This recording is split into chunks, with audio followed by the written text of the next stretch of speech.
This is an explanation of our atomic mass table and how three great breakthroughs put order into chemistry by fabricating that useful and consistent table of atomic masses.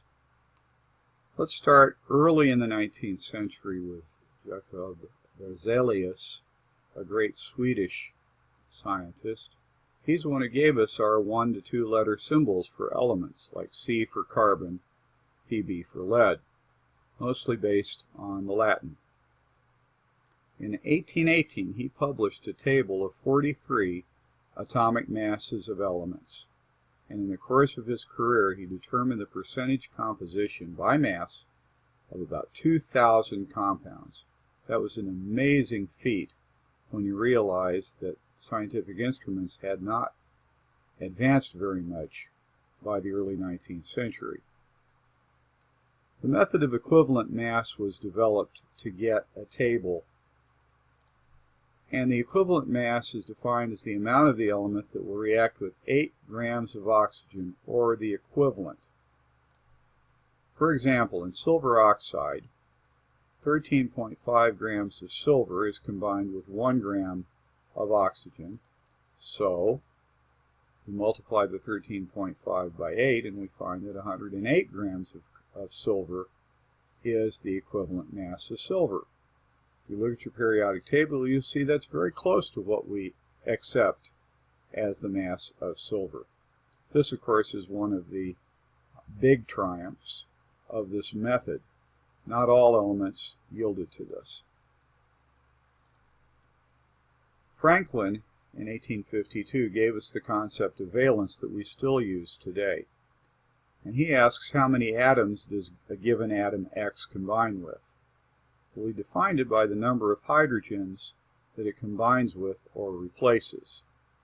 The valence is negative if it combines with hydrogen directly, like chlorine, oxygen, and nitrogen. And you'll recognize that this is the charge on those 3 ions, negative charge. The valence is positive if it replaces hydrogen. So, for instance, zinc will react with hydrochloric acid. It will replace the hydrogen in the hydrochloric acid, driving off hydrogen gas. And we, of course, call those metals.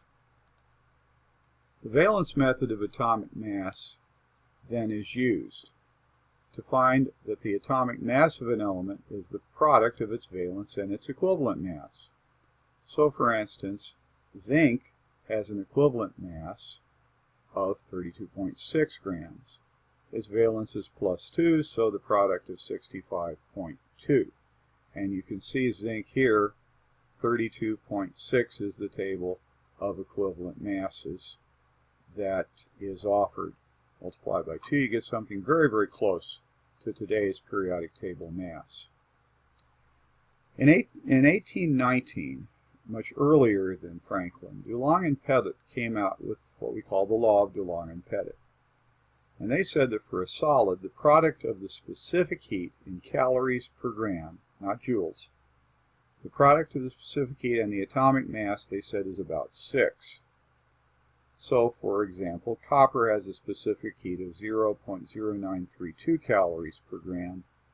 The atomic mass then could be calculated as 6 divided by that specific heat, 64.4, which is very close to the 63.54 that we're familiar with on the table.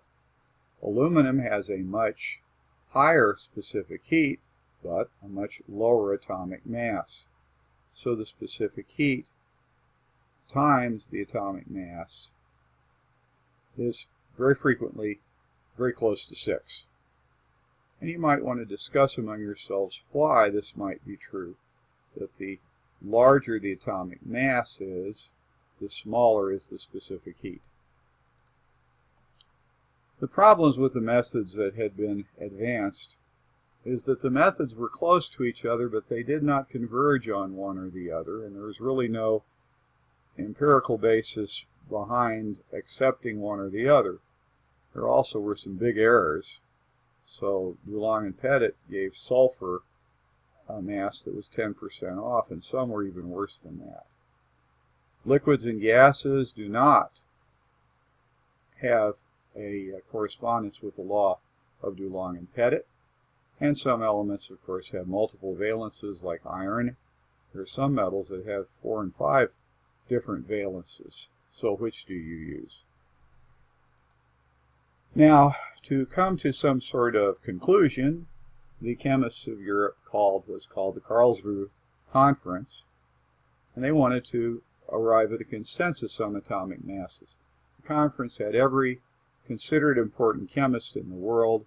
Jean Dumas, who invented the Dumas method of molecular masses of liquids, was the chair. And they got together and they talked and they fought and they disputed, and ultimately they came to nothing.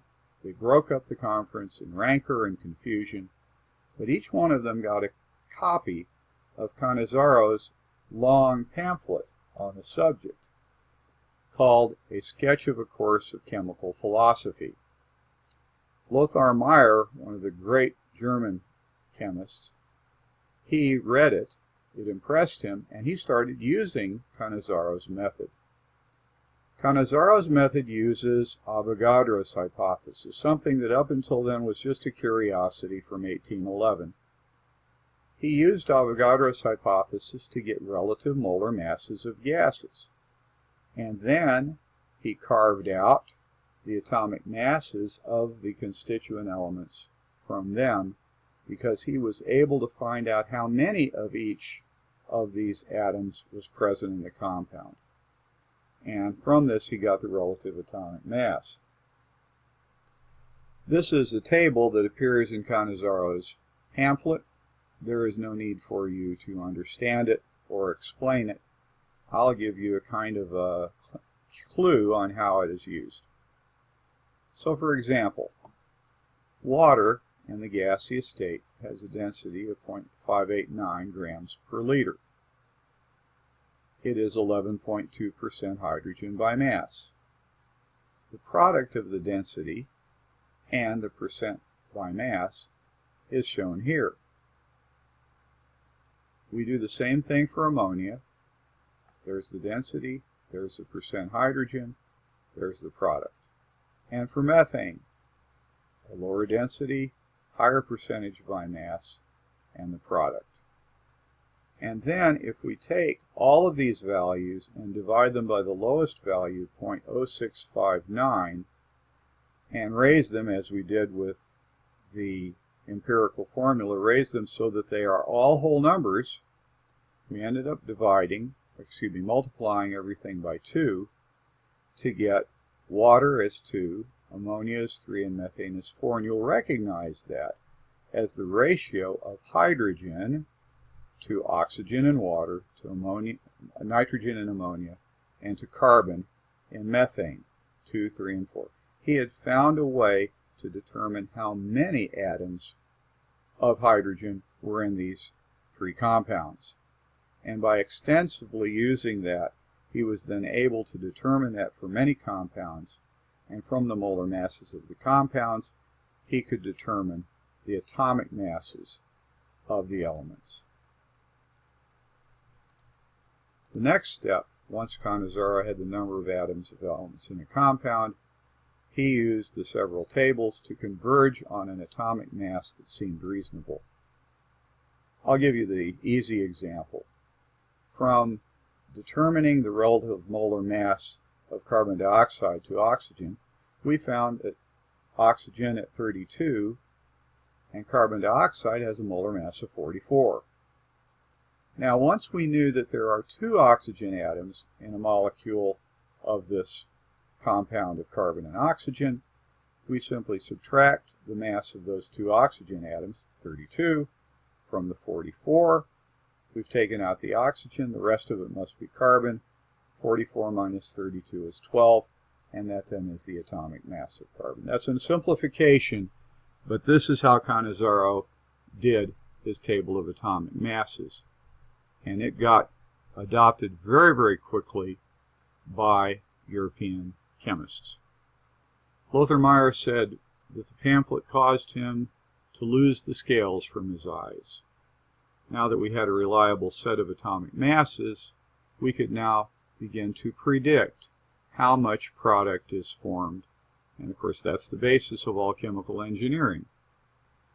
Meyer and Mendeleev then used the atomic masses of the elements to order the elements into a periodic table. If you'd like to have a little question to end with, you ask, why did Mendeleev's table prevail over Meyer's? If you know the history, you know the answer.